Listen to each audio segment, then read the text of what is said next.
Wow, we got a full house. We did. Look at that. How did that happen? All right, welcome to Beavertown Books. Thanks for coming tonight. And thank goodness we have the weather today. Yeah. Yeah. Yes. Okay, first of all, I have to mention a couple of our upcoming events. So on Saturday, February 28th, from 1 to 3, we have 6 local authors who will be here. And they will be here, like I say, 1 to 3 p.m. So you can come mingle with them, learn about their books, etc. And it's always a fun time.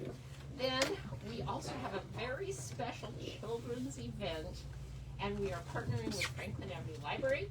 That is on Thursday, March 5th. And author Drew Daywalt is going to be here. You may not recognize his name, but have you seen the Crayons books? Because he does the crayon books.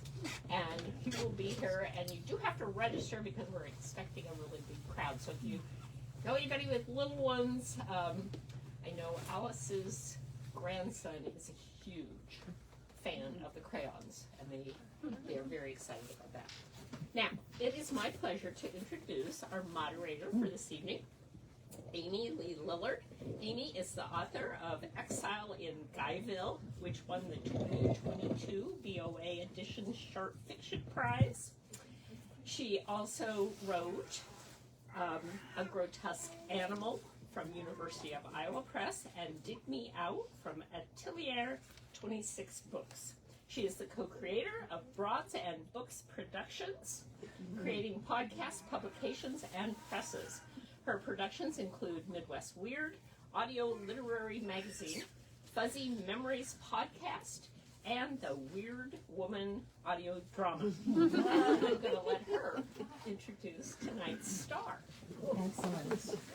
Well, this is my friend Callie, who you all are all here to see. Callie has written 3 novels that you've probably all read, and they're all excellent. And now she's written a linked story collection, and I'm very excited to be here with her.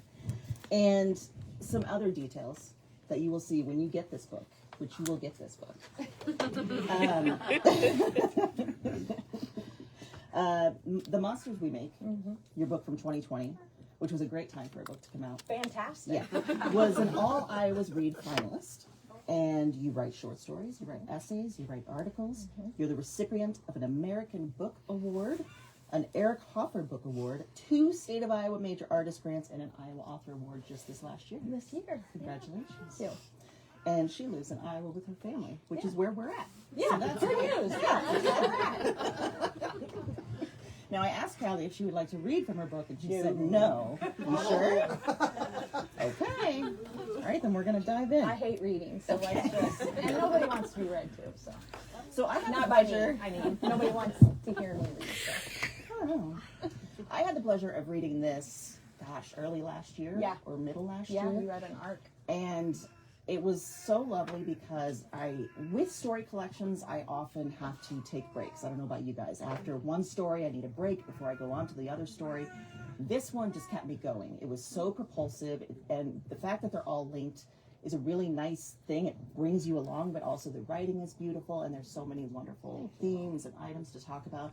But one thing I wanted to talk about first is, obviously we talked about you have written 3 novels, and now we're on to a linked story collection. So I want to ask about the transition to stories, but also what is it about linked stories that was really attractive to you, and how did you go about linking them and doing that process? Okay.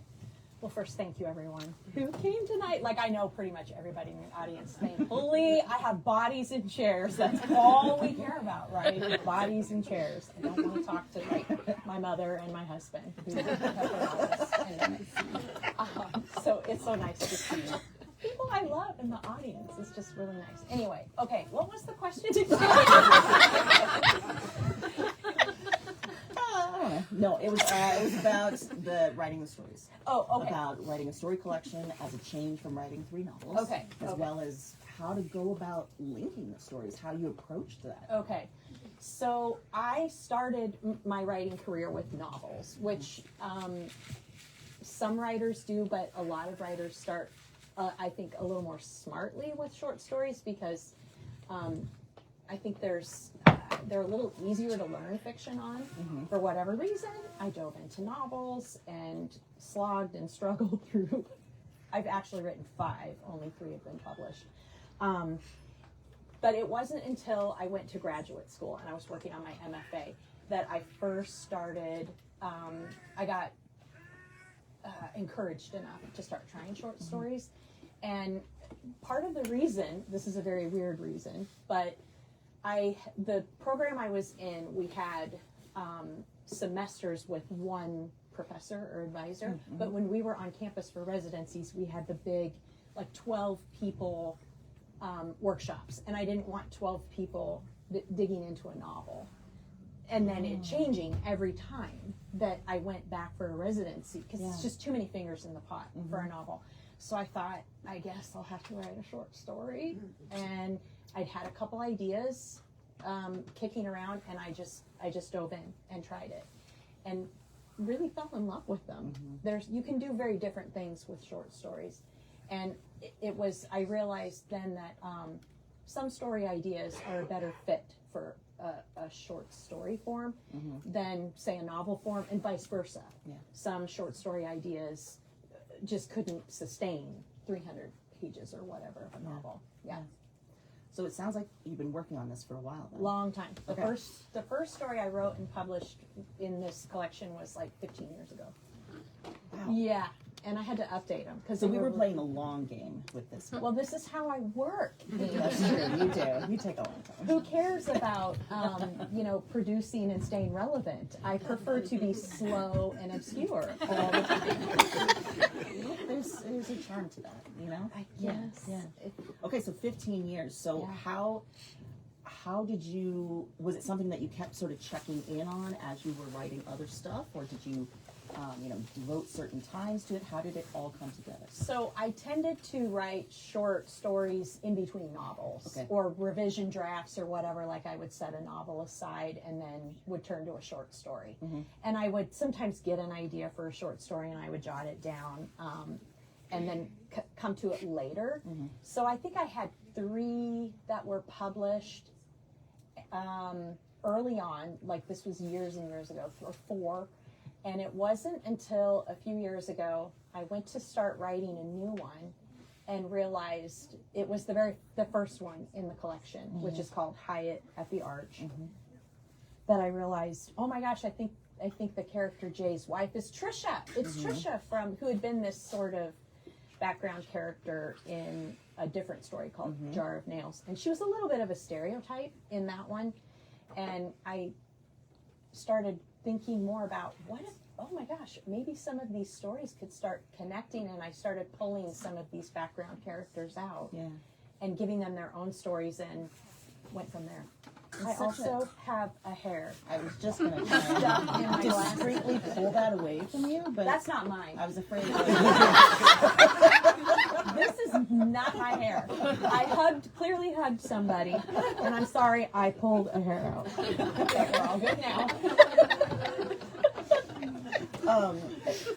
If you've read a linked story collection before, I don't know about you guys, but it feels so satisfying to find one character in a story and then even like a background character, and suddenly they're in the next story. And like you said, that character Trisha sort of comes across as a stereotype at first, and then the final story, it's a gut punch of a story involving her.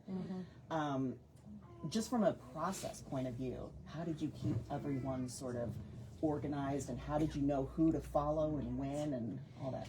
Is this why it took 15 years? A little. Okay. Once I had, I think, like 5 stories, the final 4, I think, came very, very quickly. Okay. Like I knew Trisha's would be the last one, because the first story was opening Hyatt at the Arch. The last story is called Hyatt Pune.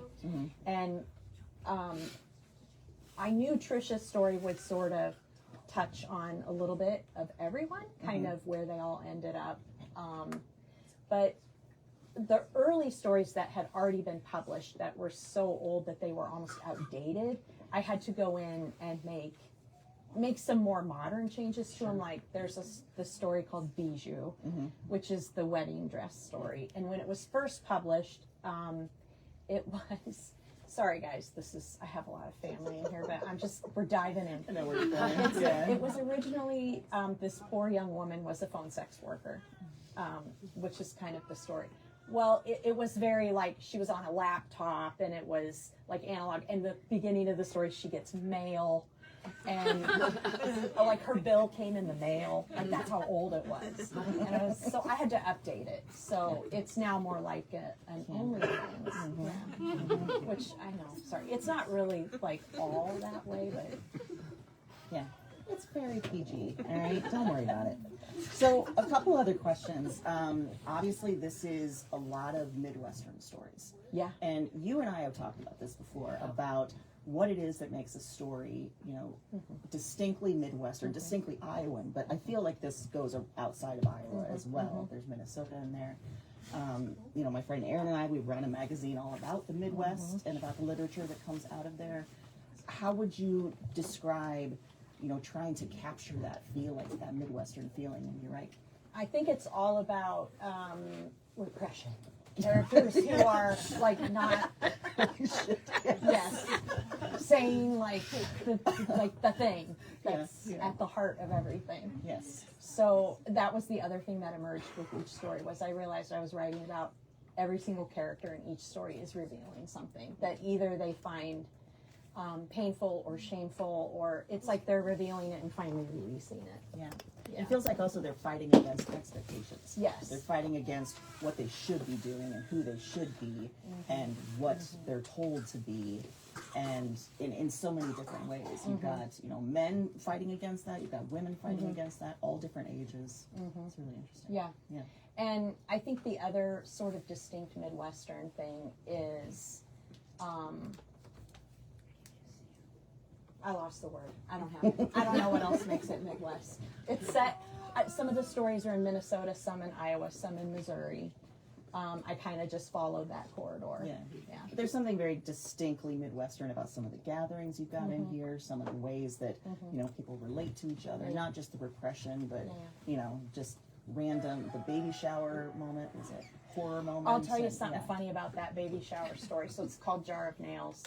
And it's this. They do one of those gross games, the chocolate or the, yeah. Yeah. So that was one of the I think that was the second story I had ever written, and I took it to workshop in Vermont, and I had a couple professors who were teaching that workshop.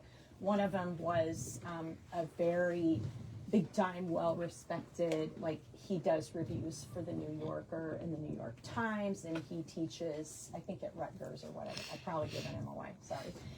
Anyway, so my story got workshopped at that residency, and he ripped into me that he just found it completely and wholly unbelievable that any women would play a game like that at a baby shower. And I was like, I have 3 children, dude. I have played that game myself multiple times. He's obviously never been around women. Clearly. Yeah.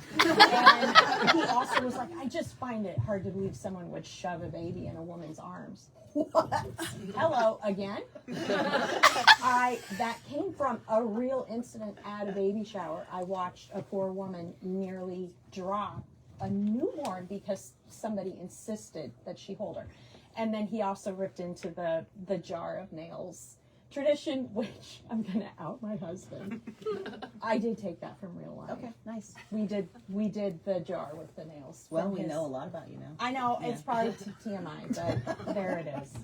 So my whole reason for explaining that, and then also outing this very personal detail, was that workshop really changed how I approach my own writing and teaching, because I had never had someone impose and tell me my own experiences were not real, like were unbelievable, from someone who, like, this dude grew up on the East Coast, and right, and to tell me a fully Midwestern, born and bred, I had 3 children at that time. Like, I was writing from lived experience, and that was my first really big lesson about how much I believe in lived experience, and how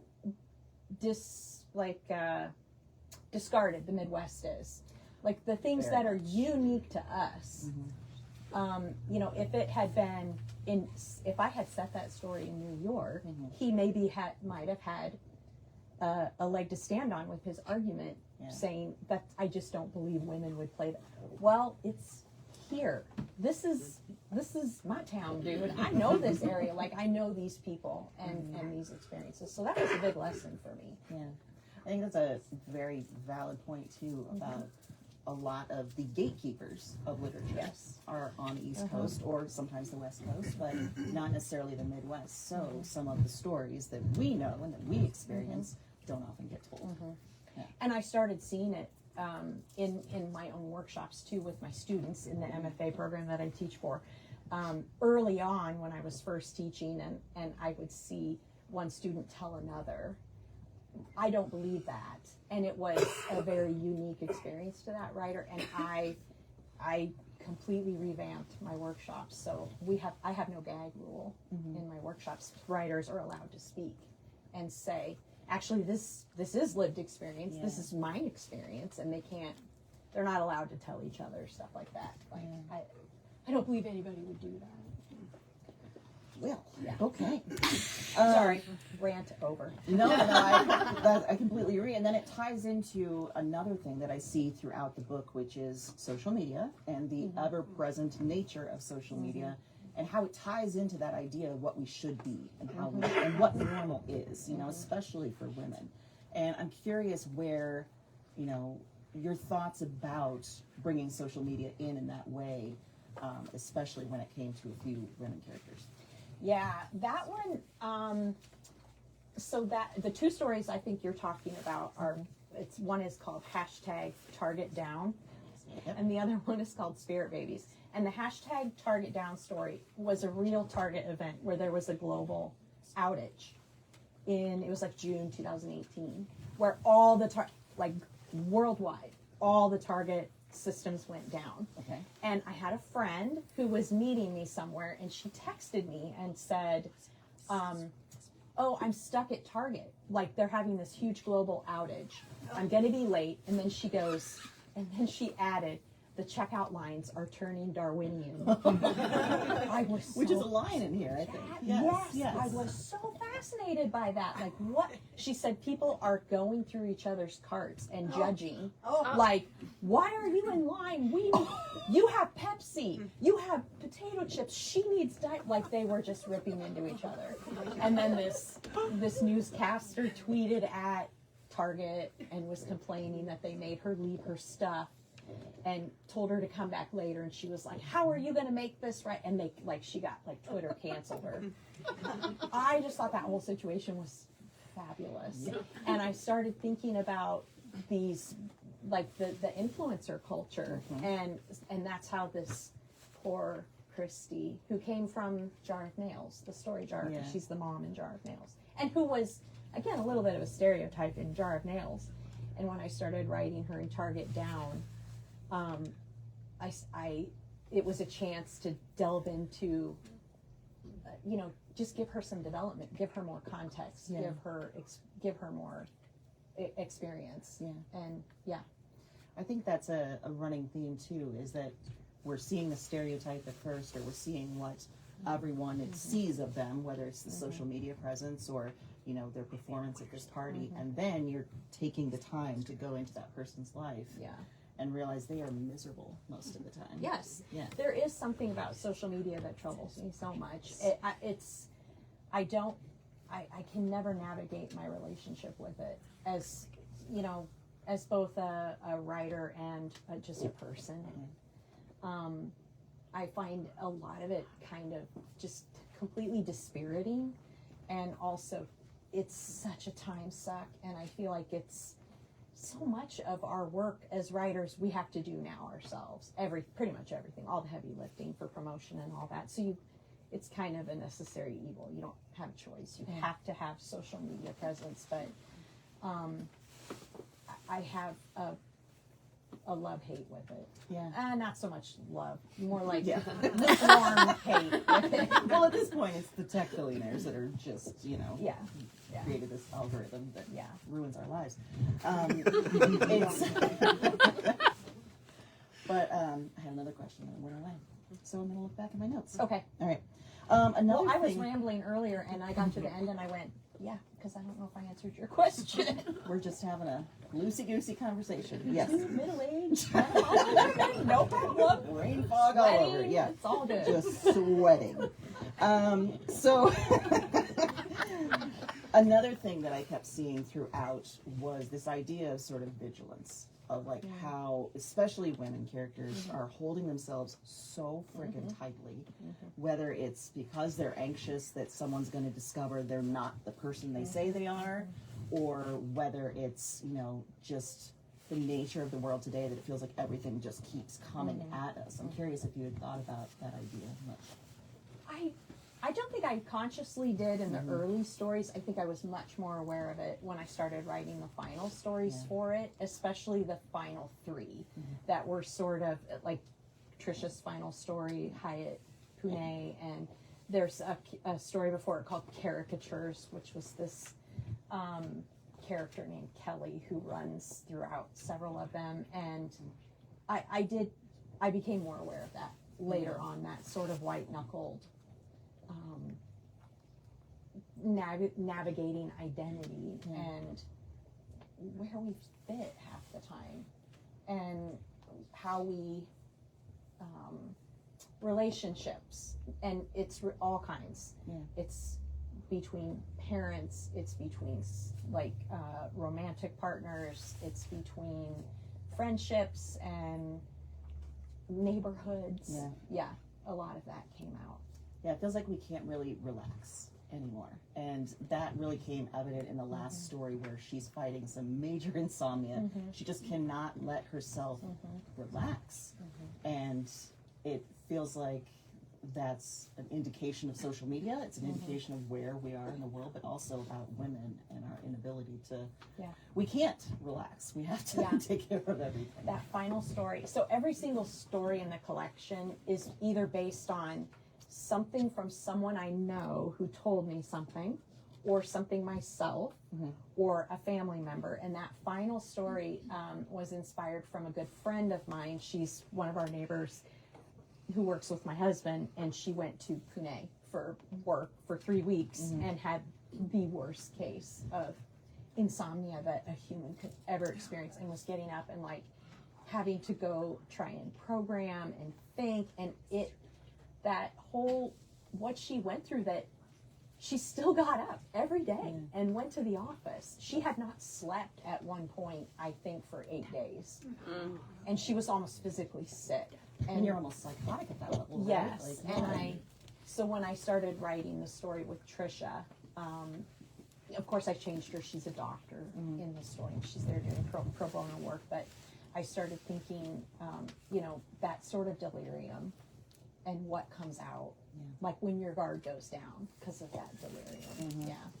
I'm curious too, you know, I write as well, and when there's weird stuff that happens, it's gonna go into something. Yes. And I'm curious your process there of, you know, figuring out when to adapt something weird that's happened to you or someone you know, and how you go about doing that. I tend to let people know if I'm using some is that version. something you should do? Oops. Well, I do and I don't. I mean, yes and no. So, like, the first story was based on something that happened to my husband. We were at the Hyatt Pune, or Hyatt Arch, just for a weekend, and we had a room that we got in there, and there was half the room had no electricity, so he had to go down. It was during a weekend, and there was a big wedding there, and he had to go down and tell the front desk that we had no electricity. It turned out it was half the floor. So on his way back up, the elevator stopped, and the doors opened, and there's just this bride sitting there on this velvet settee, bawling her eyes out. And he's in the elevator by himself, and she looks up, they make eye contact, and the door's shut. And he comes up to the room, and he's like, the weirdest thing just happened to me. And I was like, really? And I remember writing it down. And I started thinking, so what I do is I tend to take a premise and ask, like, what if he had gotten off the elevator? Yeah. What would these two people say to each other? And so once I had the character of Jay get off the elevator, I realized, oh, I think this is Nicole, the bride from Bijou with the dress. And then I had them interact. I completely missed that. That was Nicole? Yes. Oh, damn it. Okay. Yes.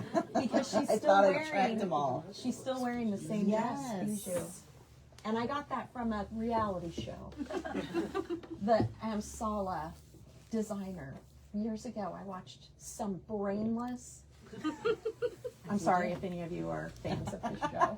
It was about this wedding designer named Amsala. I think she's French, and she named all her dresses, and one of them was called the Bijou. And I was like, oh my God, my fun sex girl is wearing a Bijou. Her name is Bijou. And that's how I connected it. And it goes from, like, it's weird. I know, how I put those pieces and together. questions about how you do things is, I know, you don't know. There's some sort of weird alchemy that happens when that's going on. But yeah, I was curious about that. And the story, that time I didn't tell a grown up. Yes. So that was something that actually happened to me. And it started as an essay. I wrote it as an essay years ago and submitted it, and I got very close with the journal. They sent me some notes. I sat on it for a while, and back then it was called The Seatmate when I wrote it as an essay. This incident from my childhood where I was on this very rural school bus out in the middle of nowhere, southern Iowa. This was in the 80s. It was kind of hard times. And my seatmate at the time, I think we were in maybe 5th grade, she confessed pretty matter-of-factly, pretty disturbing secret to me about what was going on with her cousin, who also rode the bus. He was an adult. He was like 17 or 18. He was a high schooler. And I didn't tell anybody after she told me. And I never let go of that. It took me years to figure out what she had actually told me. What she had actually, I think in my childhood mind, my 5th grade mind, I didn't fully understand what she had even said and what that meant. And it wasn't until years later, I was in college and I was waitressing, and she came to the restaurant and I waited on her, and she did not acknowledge me. Oh gosh. And it was then I knew what she had actually told me. And thinking about, like how many times that happens. Of course. To young people, and either they tell someone who doesn't understand or who doesn't take it seriously, or, that's a big deal when someone hears it, understands it, listens to it, addresses it, and helps. And I never let that go. And it ended up, then I turned it into this short story and realized, oh, it's Kelly again. Kelly keeps coming back. She was the one character that I had a hard time letting go of. She's in several stories. Well, her appearance is really powerful. Yeah. Each time. Yeah. I suppose it's from that one childhood thing. I'm writing to give her a little justice that I didn't back then, maybe. I get it. Yeah. I get it. Yeah. I had a similar story too. I imagine a lot of women our age had similar stories of people trying to tell us things we didn't really know. Yeah. I'm curious, I'm going to open it up to questions here soon, but I'm curious about, one thing that I'm consumed about right now, and we have talked about this previously, is about, things kind of suck in the world right now. And I know. And there is the argument that reading, that art, that none of it is really matters. That it's not, important when it comes down to trying to fix terrible things, when it comes down to the headlines of the news. I disagree with that vehemently, but I'm curious about what you think, like stories like this that are telling truths, that are showing people for who they are. I'm just curious your thoughts about what the power of art might be, especially today. I thought about this a lot because my relationship with art and creating has changed. It's had a lot of ups and downs over the years. I think early on, starting out, I created because I had this idea of what success or art should look like. Yeah. And I was chasing something that always had a moving finish line or goalpost or whatever. And it was really frustrating and unfulfilling. And I think sometimes I was losing my way and my voice, and I just wasn't enjoying much of it. And in the last few years, you know, especially since my previous book came out during COVID, and that was such a disaster, and then I had cancer and my father died, and it was just all this stuff that happened. I really changed my relationship with it to create that I approach it as if it is not bringing me enjoyment, genuine enjoyment to do it, then it's not worthwhile. And it's, for me, always a healthy expression and a healthy outlet. I know sometimes people read my work, probably my mother, and get a little worried about me, like, is she all right? But You did in middle school. Yeah. It's a healthy outlet. That was a long time ago. But I think it gives us, art will always be a connector, like it always. And we do have the power to use skills, whatever your artistic skill is, to do good and make change. And even if it's in fiction or podcasting or essays or, you know, writing about important issues of the day or whatever, it's connection.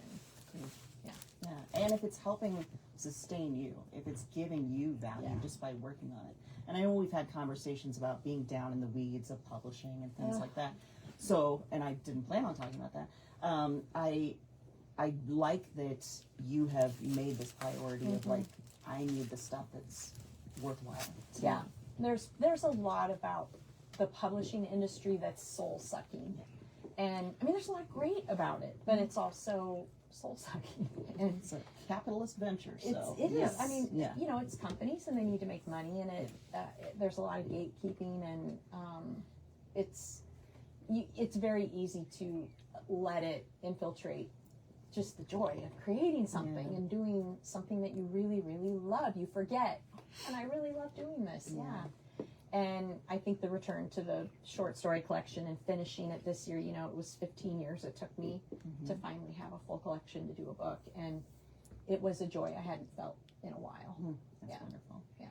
I'm curious, final question before we open it up, but you know, obviously you're a busy person. You teach, and you teach to a lot of students each semester, but still you keep writing. I'm curious what you're looking forward to in the future, what kinds of projects you might be getting into. Well, one thing, not looking forward to because it's happening right now, but I have been working on this this journal, nonfiction journal called The Past 10 for several years now with my friend Donald. We went to grad school together. He came up with this crazy idea where he started asking people to write about an exact date 10 years ago. It's right here. And they have to write it in 1,000 words or less. Where they were, what they were doing, what their life was like, and what that 10-year journey has been. And I wrote one of the earliest essays for him, loved it. It was such a fun project to join it. It wasn't about me. I didn't have to hustle and sell. It wasn't, I could just work with other writers, and there was great joy in that. But then this year, so we published a book. We took curated a bunch of the essays from the journal and released a book. We got a publisher for it, which was pretty cool. And this year we partnered with A&E, and we just released a Past 10 podcast, which is so cool. So we have season 1, some of the authors from our from the book are reading their essays, and like we do a little introduction. We had a round table. We have a little bonus material, and I don't know squat about podcasting, so thank God you have taken the lead on that. Well, it was Erin's idea, so there's that. I do remember talking to Erin about this. Yes. She's the other half of. Yeah, but the work is really there. I Well, just thank come up God, with the ideas. because Amy said when you do the intros, she sent this little sheet of instructions and said if you mess up, just stop, start over, and then keep going. And thank goodness, because I could not re-record those intros 150 times. I would be like talking, and I'd screw up a word, and I go, oh, Amy, okay, sorry. Oh, sorry, Amy, I didn't mean to drop the, and then I keep going. I love that, because then I get to hear, it's She like knows you're how to talking edit to that me. out. when Aaron's done that, it's like you're talking to me and like, this was such a shitty word. And yeah. Not once for the kid's name. Yes, could I not don't do know why it. they named this kid this name. Yeah. It's so stupid. Yeah. Yeah. So that has been super cool seeing season 1 start dropping those episodes. I'm looking forward to, I have started a new novel. Excellent. Well, we'll see. Okay. Remember, it's about the joy of creating. That's I right. do like this one. It's Yeah. very different than, it's kind of weird, Yeah. very different than anything I've written before, which has been fun. This is the time to get weird. There's no, there's no rules anymore. Let's just Yeah. get weird. Yeah. Yeah. Pretty unrestrained. So we'll see where it goes. I don't know. Excellent. Yeah. It's exciting. All right, so we have a big crowd. I don't know what time it is, but what questions do we have for Callie? Don't be shy. Hi, Callie. So, okay, we've talked about how writing the book was an enjoyment for you, and now the lovely part where the book is no longer just for you. Yeah. We're all gonna walk out with it, and so my question is, what is your hope that this book does now that it's not just yours? Oh, that's an excellent question. I've thought about this a lot. My relationship with my books gets very divorced. I get very that's real. divorced from them once they're in print. I don't read, like I read trade reviews, but I don't get on sites and read reader reviews. I just consider that between the readers and the book, and it's none of my business anymore, unless they ask me or invite me somewhere to talk about it. But I put books out into the world, these stories out into the world, hoping that people finish it and they don't feel like it's a waste of time, or that they got something from it, or a moment of interest, a moment of maybe recognizing themselves, or a laugh, or something. Or if they hated it, just, I don't know. Yeah, keep that to yourself. Yeah. Yeah. Don't tweet at me, No. please. I don't know if that answered the question, yeah. I bet you talk about the cover. How'd you come up with that? Oh yeah, so publishers always send you a questionnaire about ideas for cover art, if you have a preference or anything. And with 3 books under my belt, I've learned they don't really care what you put in that questionnaire or what you say or what you want. So I just sent them one word: redacted. That's it. Wow. And that's what she ran with. Yeah. I was like, I'm not wasting my time on a bunch of great ideas. I don't probably have any graphic art taste, so it would be a waste of my time and theirs if I sent them a bunch of, and I just wrote the word redacted. Why redacted? I felt like, well, the title of the book, the title story, Release of Information, is that was a real job I had in college. Really? I worked Oh gosh. in the Release of Information department down at the old Des Moines General Hospital before it was, this was years ago. And I worked in the records department in the Release of Information back when they had rolling racks for paper records. Mm-hmm. And I had to pull, I'd have to go through the rolling racks and pull them out and photocopy them, and I had to redact a lot of stuff. And so I felt like the word redacted sort of related to a lot of what, it's like a theme for these characters, stuff they're hiding about themselves. So that's kind of where that came from.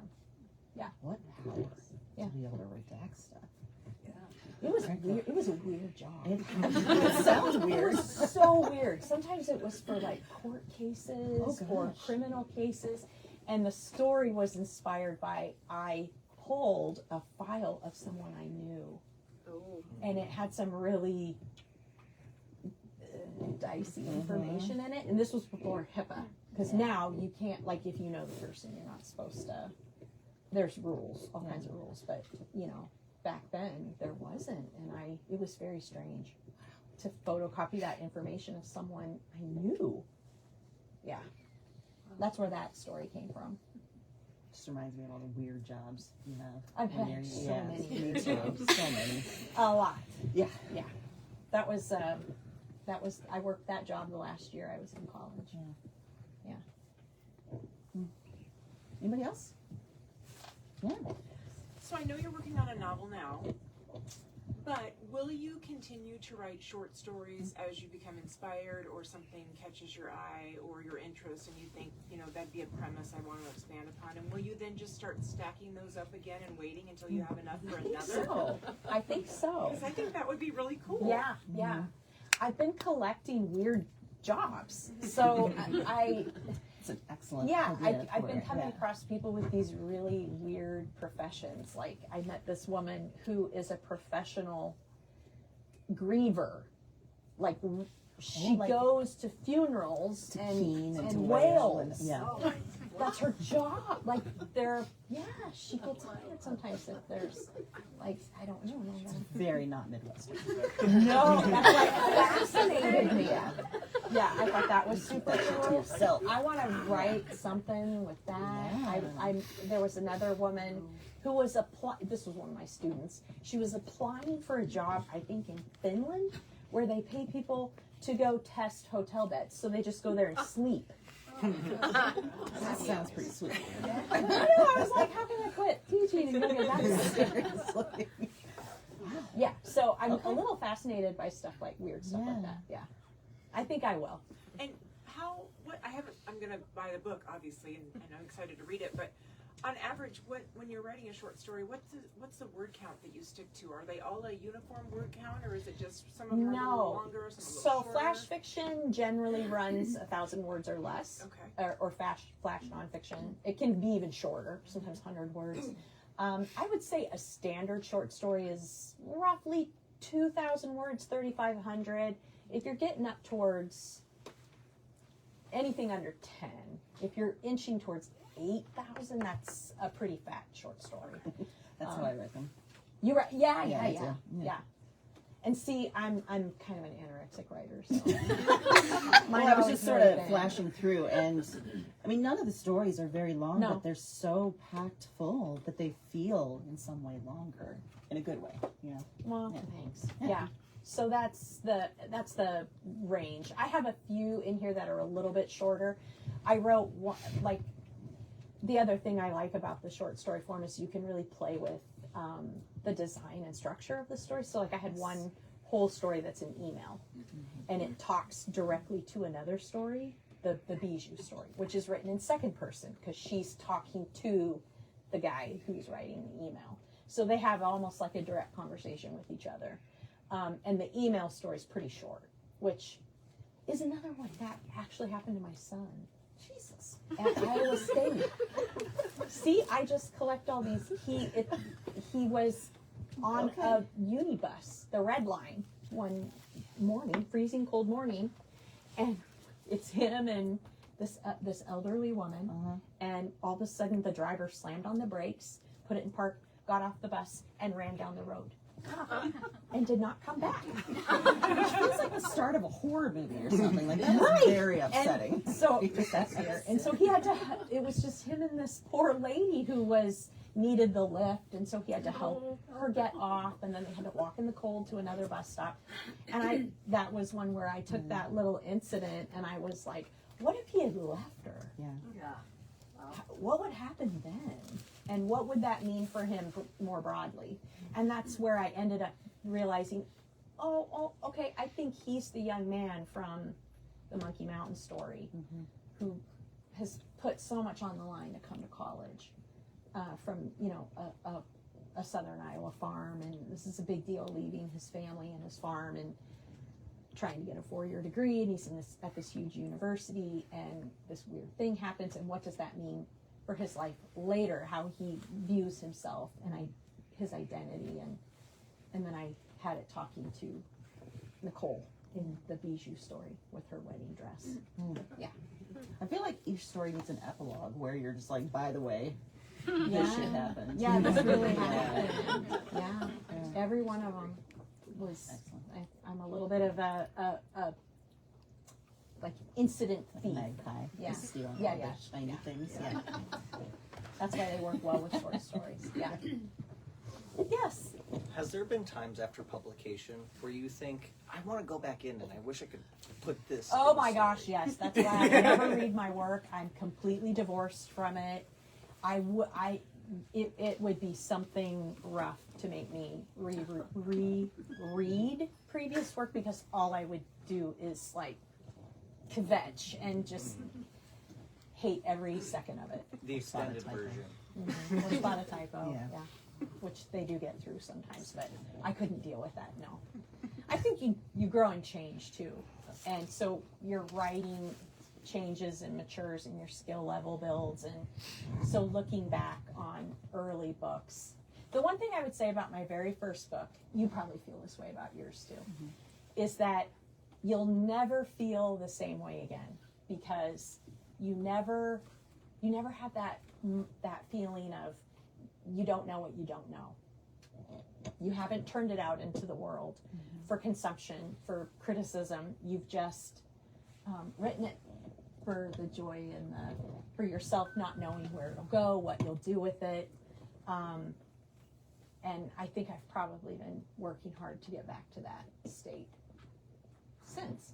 I, on the other hand, expected it to change my life, and then nothing happened. So it's just like, so then each book after, I was like, okay, lower expectations. Oh my God! Yes. See, my first novel came out 20 years ago, and it was back in the era when it was still the Oprah Book Club. Oprah was still on TV, and I was like, Oprah, "Here's my number, Oprah. I'm ready." Like, what? I just had no clue. Yeah, you just expect them to find your book. Everyone. Yeah, Yeah, exactly. Fame and fortune. Yeah. I think I put it in a Christmas letter that year. Rough, I know.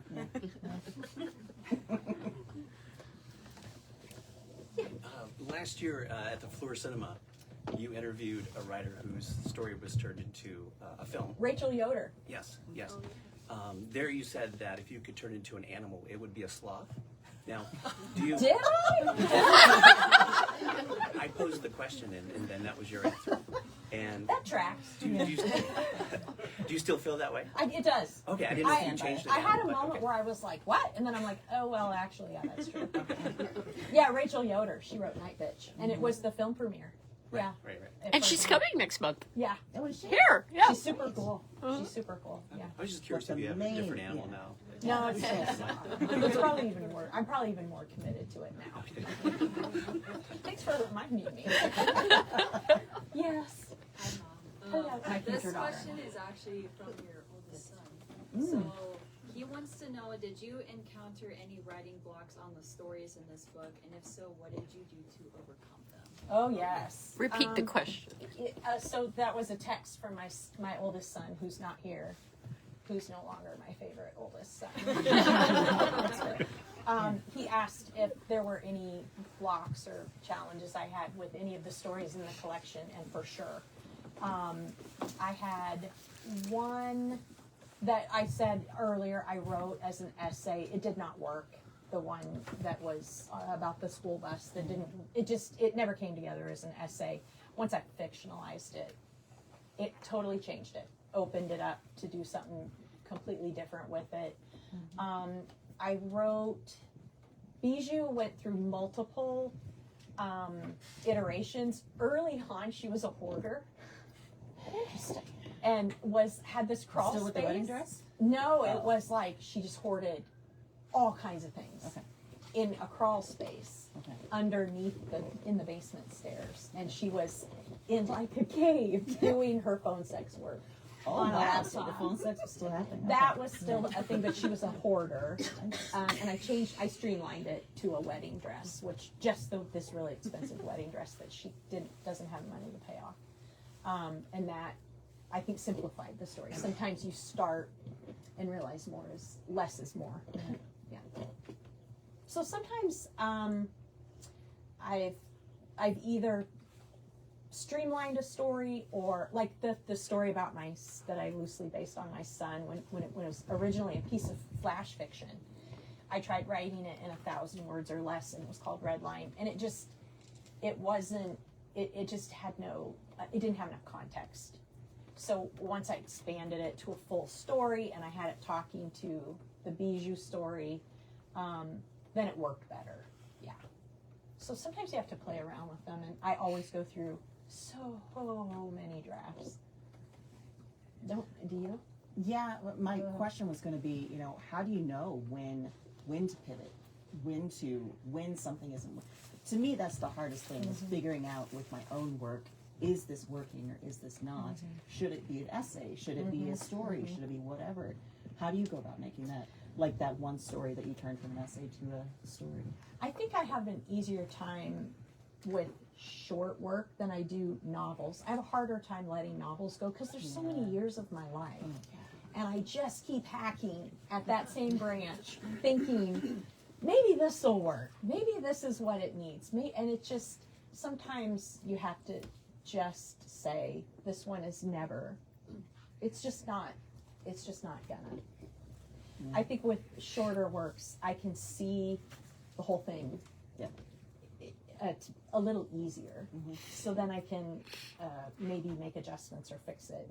I kind of also pictured you with like a murder board with all the people, you know, like all the links and everything with like the red string from one to the other. I had a flow chart, Okay. so I knew sort of what year. It'd be cooler if you had made a murder board. We'll go with that. Yeah, but I did have to track where they were in the timeline of things, and it affected like what tense I was using for which story and like the point of view and whatever. Yeah, I can get in the weeds with that craft stuff. Yeah, craft, not crap. Craft stuff. Yeah, I love that deep craft dive. Yeah. Anybody else? Yeah. Thanks. Kelly, can you say a little bit about your work in the mental health area? Yes. Because I know some of your stories, and you just talked about this collection being, it sounds like mental health is a big part of it, and there's your Substack, and so I'm just wondering, like, can you talk about that area for you and your writing? Is it totally integrated, very integrated? Are you trying to keep them separate? Do you have something planned where where you're going to write a book about mental health, or maybe that's what this is? You know what I'm saying? Yeah, that's a great question, Carol. So what Carol's referring to is I got involved in mental health writing about it, particularly in the state of Iowa, in like around 2018. This would have been, there was a triple homicide on my street, and it was my neighbors who lived in the house across the street from us. It was a husband, wife, and their 21-year-old daughter, and they were tragically killed by their son, who was having a severe psychotic episode. He was grossly underdiagnosed and not on the right medication, and has schizoaffective disorder. And I started writing about mental health issues and gaps and all kinds of breakdown in our mental health care system in the state after that happened, and learning about what the family had done to try and get their son help, and the failures and blockades they faced.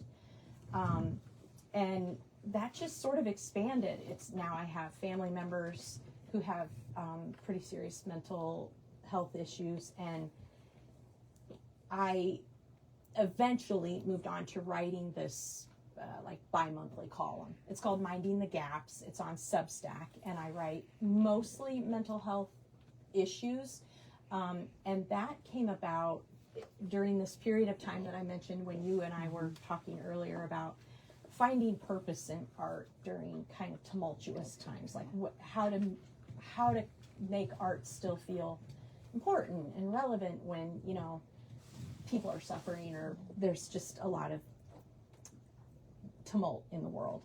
And that column has given me, it's something I do that it's just so outside myself that I do it for the betterment, hoping for the betterment of humankind, right? And it's something I can easily do because writing is my skill. And if I can share information, share stories, help make change, I feel like that's taking a skill, my art form, and putting it to good use in a completely different way. And I did have a novel that I had written. It was the last novel I wrote before this one that had a very strong mental health theme in it. And my agent was never able to sell it. So that one is in a computer file, like few others. Yeah. So I did actually try and write a full novel with a strong mental health theme. And I don't know if I'll ever try. I think I probably have threads of mental health in most of my writing, particularly my first novel, which is about a school shooting. That one has a very strong youth mental health issue. Yeah. Okay. Yeah. Everyone, thank you. I know so many people here. Now Thank come you, up and everyone, get for the coming. book, and Yes. Callie will sign it. Thank you. Yeah. Thank you, everyone.